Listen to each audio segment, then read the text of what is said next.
जुबां से बात निकलकर कलाम हो जाए, तुम्हारी मिल्कियत आसमान हो जाए। करो तो ऐसा करो ज़िंदगी में काम कोई, तुम्हारे काम से भारत का नाम हो जाए। मैं किरण अपने YouTube चैनल साहित्यिक सोष्ठव में एक बार फिर आप सभी का हार्दिक स्वागत करती हूँ। आज हम वर्णमाला का जो तीसरा और आखिरी पार्ट है उसको कंप्लीट करेंगे। अभी तक हमने देखा हिंदी वर्णमाला के मुख्यतः दो भेद होते हैं, स्वर और व्यंजन। स्वर 11 प्रकार के होते हैं तथा व्यंजन 33 प्रकार के। हिंदी वर्णमाला में कुल वर्णों की संख्या 52 होती है, जिसमें से 11 स्वर, 39 व्यंजन तथा 2 अयोगवाह होते हैं। इन सबको मिलाकर कुल 52 वर्ण बनते हैं। हिंदी में 11 स्वर तथा 10 मात्राएं होती हैं, क्योंकि अ की कोई मात्रा नहीं होती है। स्वर के 3 भेद होते हैं, ऋस्व स्वर, दीर्घ स्वर तथा प्लुत स्वर। ऋस्व स्वर 4 होते हैं, अ, ई, उ, री। दीर्घ स्वर 7 होते हैं तथा प्लुत उच्चारण के आधार पर एक भेद है। दीर्घ स्वर के पुनश्च 2 भेद होते हैं, यौगिक दीर्घ जिसमें कि दो समान स्वर या सवर्ग के स्वर मिलकर के एक दीर्घ स्वर बनाते हैं, तथा संयुक्त या मिश्रित स्वर में 2 असमान स्वर मिलकर के एक नया स्वर का निर्माण करते हैं। उसके बाद हमने पढ़ा था अयोगवाह। इनको अ के योग से बनने के खातिर इनको अयोगवाह कहा जाता है। ये न तो स्वरों में गिने जाते और ना ही व्यंजनों में। अनुस्वार तथा विसर्ग अयोगवाह के 2 प्रकार हैं। इसके आगे आज हम शुरू करेंगे व्यंजन। व्यंजन की परिभाषा हम पहले ही स्वर और व्यंजन में अंतर करते हुए बता चुकी थी, इसलिए मैंने लिख दिए। व्यंजन की परिभाषा है जिन वर्णों का उच्चारण करते समय हवा कंठ से निकलकर मुंह में रुककर बाहर आती है, उन्हें व्यंजन कहते हैं। स्वरों के उच्चारण में इससे भिन्न कंठ से निकल करके हवा मुंह से सीधे बाहर निकलती है, मुंह में वो किसी भी प्रकार रुकती नहीं है।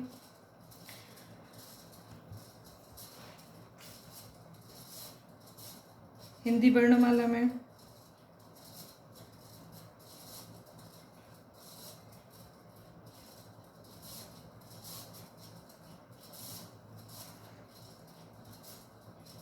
मूल व्यंजन कितने होते हैं? जी हाँ, 33 मूल व्यंजन होते हैं, 33 तथा हिंदी वर्णमाला में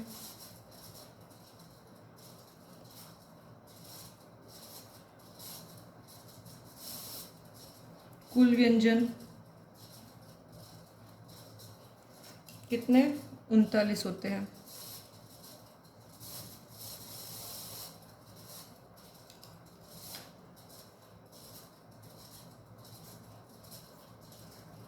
अब पढ़ते हैं व्यंजन के भेद।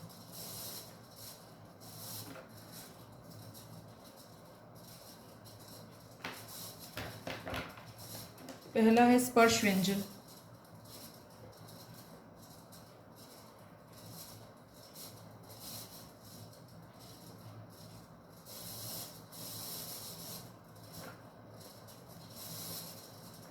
इसकी परिभाषा लिखते हैं। देखो, स्पर्श का मतलब होता है छूना। इसी से हमको पता चल रहा है। इसकी परिभाषा है जिन व्यंजनों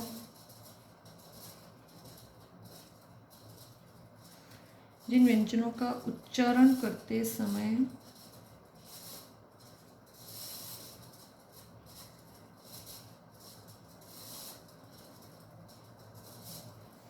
हवा कंठ, तालु, मूर्धा, दांत या दंत व होठ या इसको कहते हैं ओष्ठ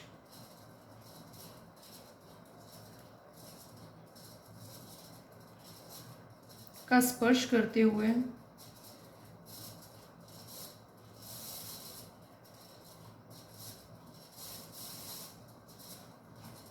मुख से बाहर आती है।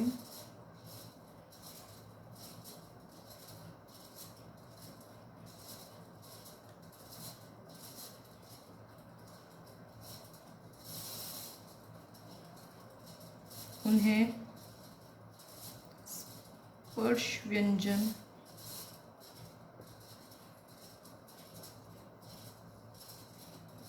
कहते हैं।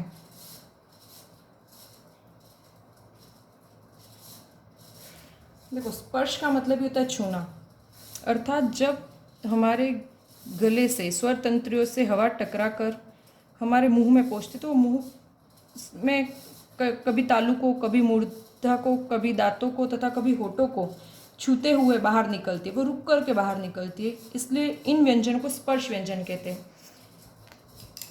स्पर्श व्यंजन कौन कौन से हैं? तो 5 वर्ग आते हैं। क वर्ग,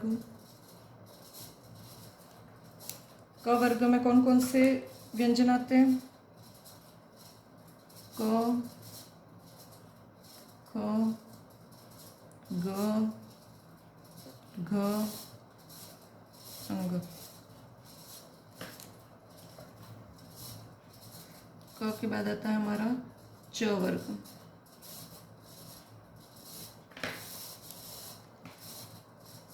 च, छ, ज, झ, य। ट वर्ग, ट वर्ग में आता है ट, ठ, ड, ढ, न।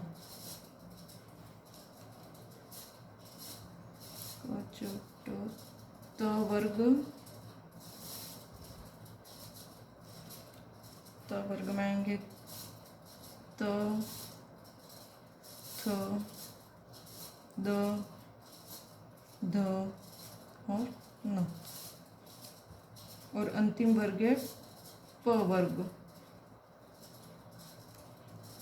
प वर्ग में आएंगे प, फ, ब, भ और म।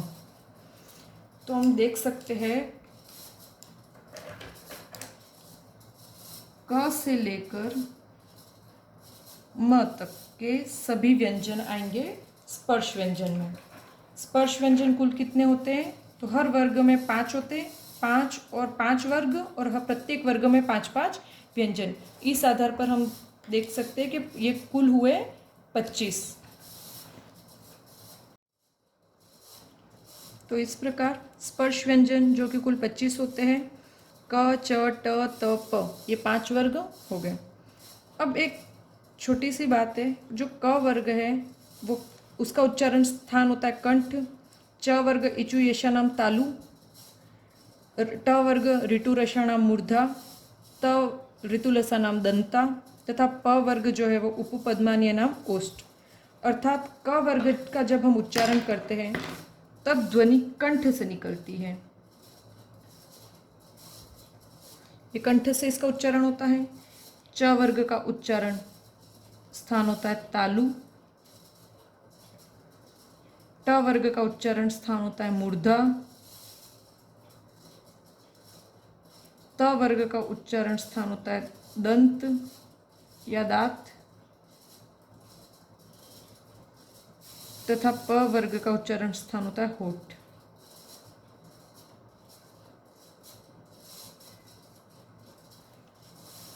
पांचों जब क वर्ग का उच्चारण होता है तो गले से आवाज निकलती है।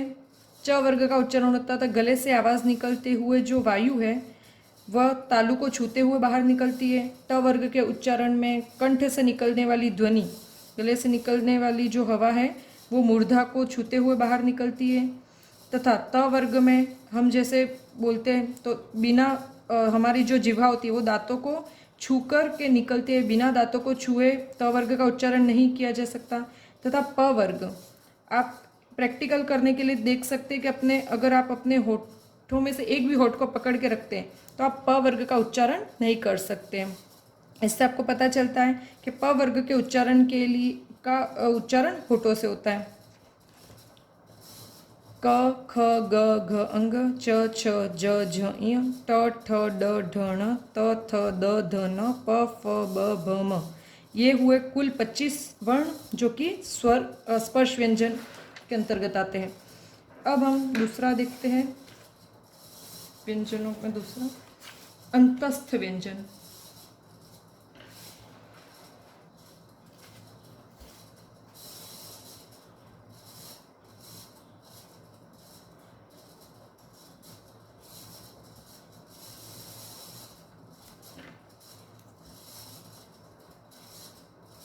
पहले इसकी परिभाषा लिख देते हैं जल्दी से।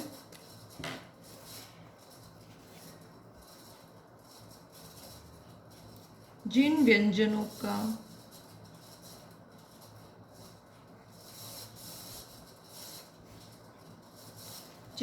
का उच्चारण स्वरों और व्यंजनों के मध्य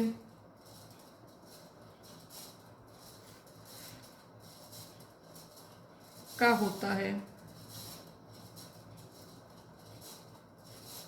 अर्थात स्वरों के उच्चारण तथा व्यंजनों के उच्चारण के मध्य इनका उच्चारण होता है, उन्हें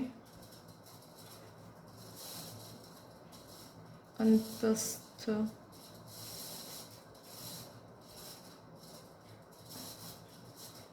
व्यंजन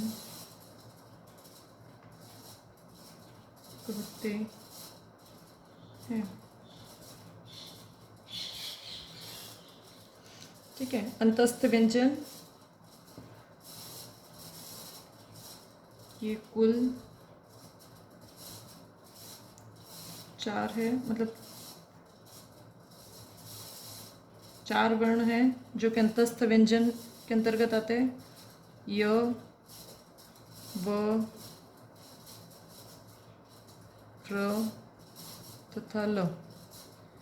माना जाता कि य व र ल इनका उच्चारण स्वरों तथा व्यंजनों के उच्चारण के मध्य का इनका उच्चारण स्थान होता है, इसलिए इन्हें अंतस्थ व्यंजन कहा जाता है। तीसरा और मुख्य भेद ऊष्म व्यंजन।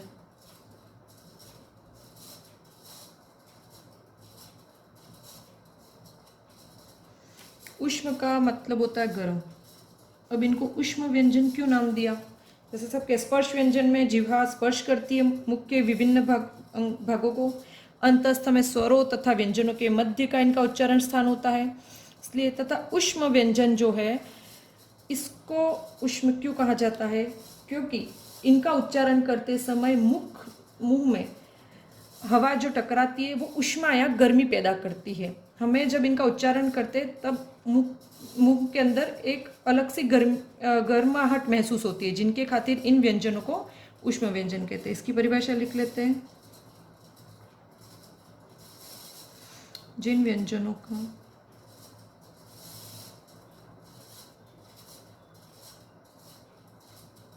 उच्चारण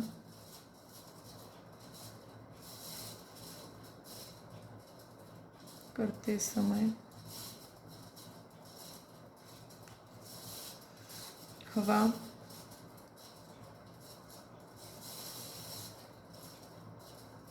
मुंह में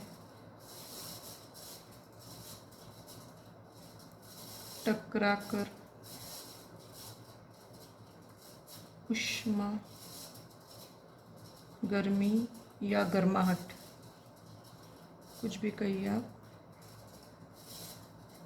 गर्मी या गर्माहट पैदा करती है,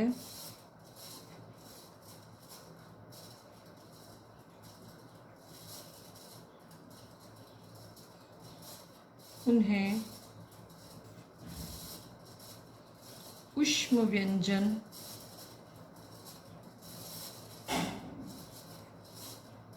कहते हैं।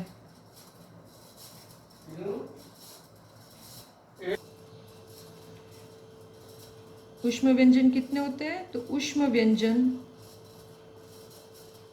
व्यंजनों की संख्या 4 होती है। कौन कौन से? 4 होती है।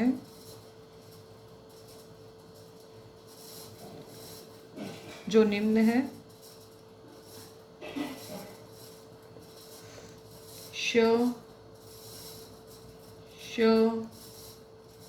स तथा ह। श, श, स, ह, ये चारों होते हैं ऊष्म व्यंजन। इनका जब उच्चारण करते तो हवा मुंह से टकराकर एक गर्माहट पैदा करती है, जिसके खातिर इनका नामकरण ऊष्म व्यंजन किया गया। अगला भेद है संयुक्ताक्षर।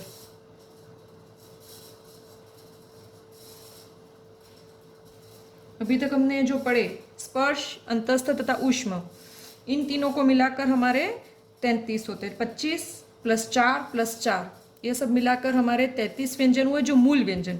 अब जो आगे के हम 2 भेद पढ़ने जा रहे हैं, इन भेदों को मिला करके कुल व्यंजन अर्थात 39 व्यंजन होते हैं। संयुक्ताक्षर की परिभाषा लिख लेते हैं। संयुक्ताक्षर, देखो संयुक्त धन अक्षर, इसमें अभी अपने आप में एक संधि हुई है, दीर्घ संधि है। ये जैसे कि हमने स्वरों में भी पढ़ा था, स्वरों में भी 2 अलग अलग संयुक्त स्वर पढ़े थे हमने दीर्घ संधि में, दीर्घ स्वरों के एक भेद में संयुक्त स्वर पढ़े थे, संयुक्त या मिश्रित। उसमें भी क्या होता था, 2 भिन्न भिन्न प्रकार के स्वर मिलकर एक नया स्वर बनाते थे। यहाँ पर वैसे ही 2 भिन्न भिन्न प्रकार के व्यंजन मिलकर के एक नया व्यंजन बनाएंगे। तो इसकी परिभाषा होगी 2 अलग या असमान व्यंजन जुड़कर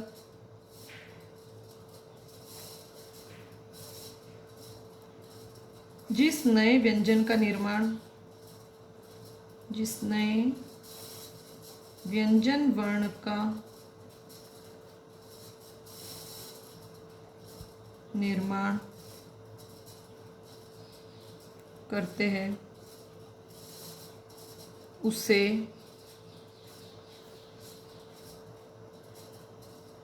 संयुक्ताक्षर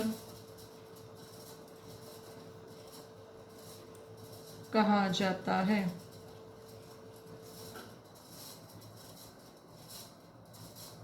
ठीक है, अर्थात यहाँ पर 2 भिन्न या असमान व्यंजन मिलकर के एक नया व्यंजन का निर्माण करते हैं। इनकी संख्या भी कितनी होती है हिंदी वर्णमाला में?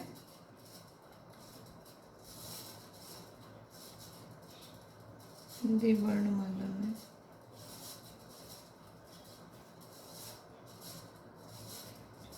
4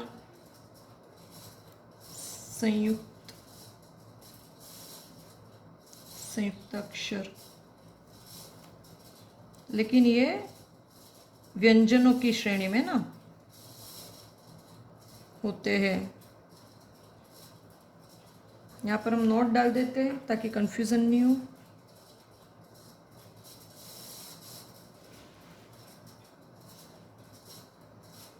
अगर पूछा जाए कि हिंदी वर्णमाला में कुल कितने संयुक्ताक्षर होते हैं, कुल संयुक्ताक्षर तो होते 8। अब ये 8 कैसे? तो पहला है 4 स्वर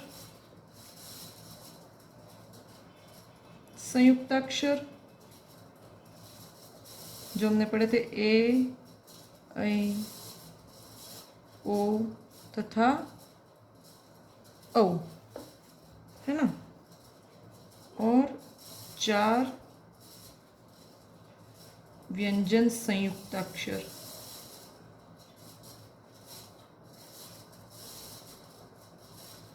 अक्षर होते। अब ये कौन कौन से हैं? क्ष, त्र, ण्य और श्र। ठीक है, अब ये कैसे बने ये हम देखते हैं।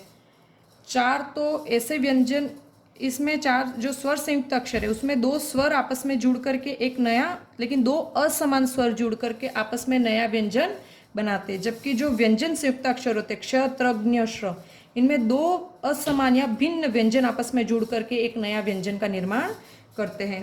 तो इन व्यंजनों का निर्माण कैसे हुआ वो देखते हैं अपन। सबसे पहला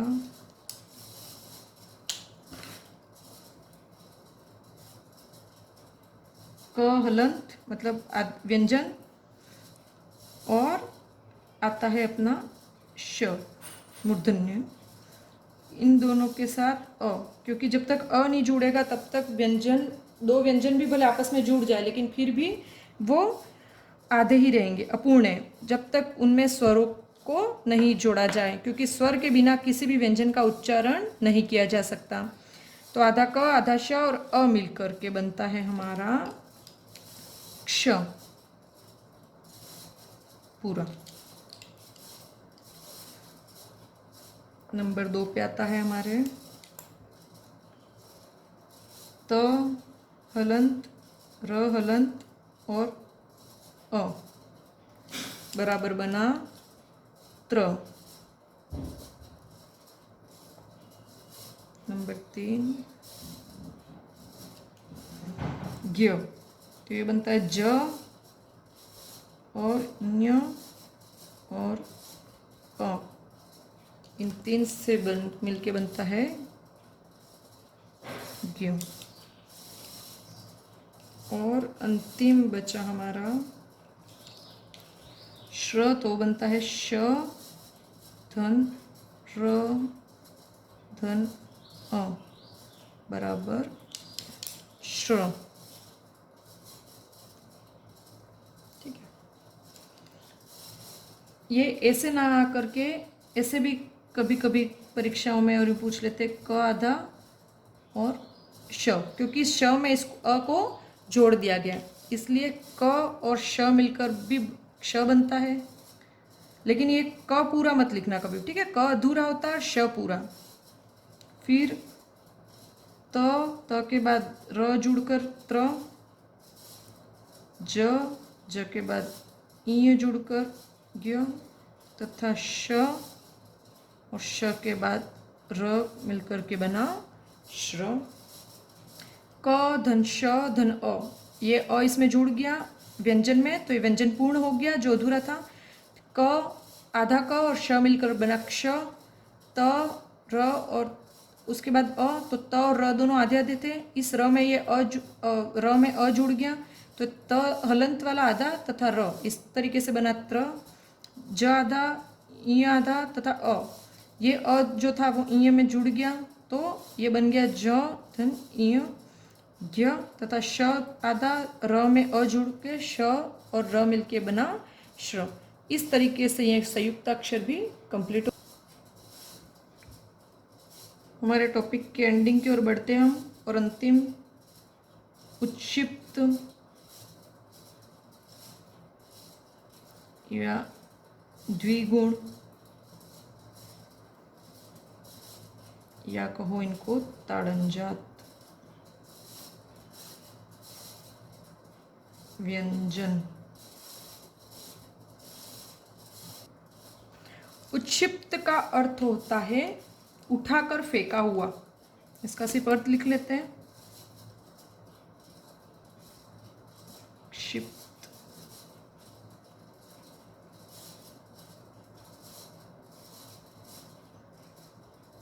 का अर्थ होता है उठाकर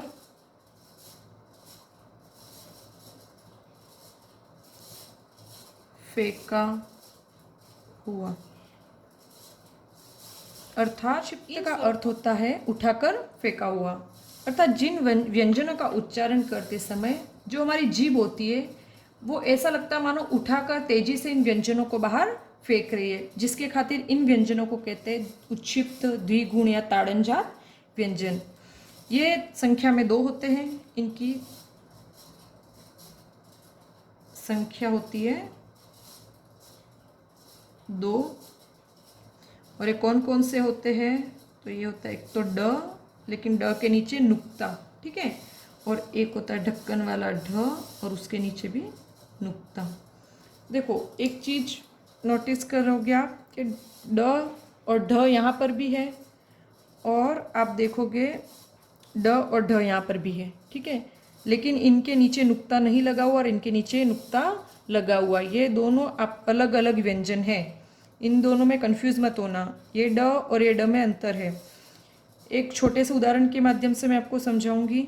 जैसे हम लिखते हैं जब सड़क, किसी भी शब्द के बीच में जब ड या ढ की ध्वनि आती है तो वो उत्क्षिप्त व्यंजन होता है, उनके नीचे नुक्ता लगाया जाता है। लेकिन किसी भी शब्द के पहला वर्ण यदि व्यंजन हो तो उसमें स्पर्श व्यंजन होता है। जैसे डमरू, ढोलक, उनके नीचे कभी भी नुक्ता नहीं लगाया जाएगा। इस प्रकार से हमने आज वर्ण विचार टॉपिक पूरा कंप्लीट किया। अंतिम में हम एक सारणी बना लेते हैं जिसके माध्यम से अभी तक जितना पढ़ा वो एक बार क्लियर हो जाएगा। तो फटाफट से सारणी बना लेते हैं। पहले आज की डेट लिख देते हैं, 9 तारीख। स्वर, चलो जल्दी से बोलते जाओ मेरे साथ। स्वर कौन कौन से हैं? अ, आ,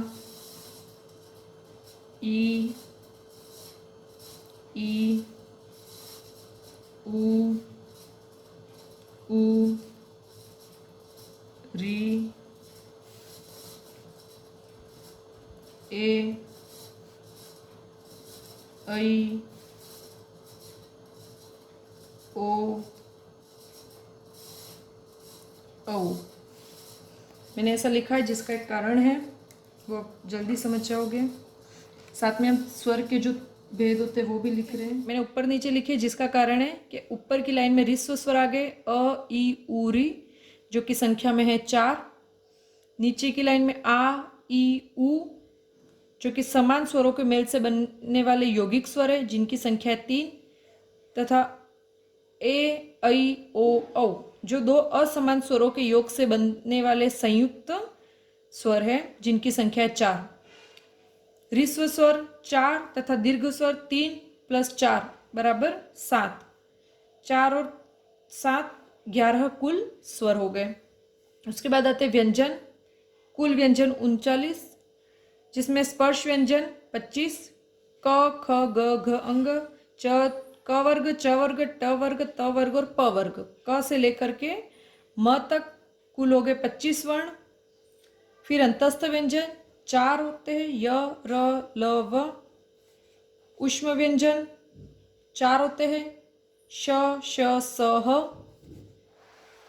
संयुक्त व्यंजन ये भी 4, क्ष, त्र, ज्ञ और श्र। उत्क्षिप्त 2 होते हैं, ड और ढ। और अयोगवाह, जो अ के योग से बनने के खातिर अयोगवाह कहलाते हैं, लेकिन ना तो ये स्वरों की श्रेणी में आते ना ही व्यंजनों की श्रेणी में, इसलिए इनको अयोगवाह कहते हैं। तो होते अम और अह। संस्कृत में ये स्वरों के अंतर्गत ही गिने जाते हैं, लेकिन हिंदी वर्णमाला में इनको स्वरों के अंतर्गत ना गिन करके अलग से इनको अलग से वर्णों का दर्जा दिया गया है। अयोगवाह की संख्या हो गई 2। इन सब का योग करेंगे 2, 2, 4, 8, 12, 16 और 11 स्वर और 25 स्पर्श व्यंजन। ये सभी मिला करके हो जाते हमारे 52 वर्ण। हिंदी वर्णमाला के कुल वर्ण 52। यदि हिंदी वर्णमाला के मूल वर्णों की बात करते हैं तो 11 स्वर 25 स्पर्श व्यंजन, 4 अंतस्थ व्यंजन तथा 4 ऊष्म व्यंजन। ये सब मिला करके होते हमारे हिंदी वर्णमाला के मूल वर्ण। धन्यवाद। हमारा टॉपिक यहाँ पर संपन्न होता है।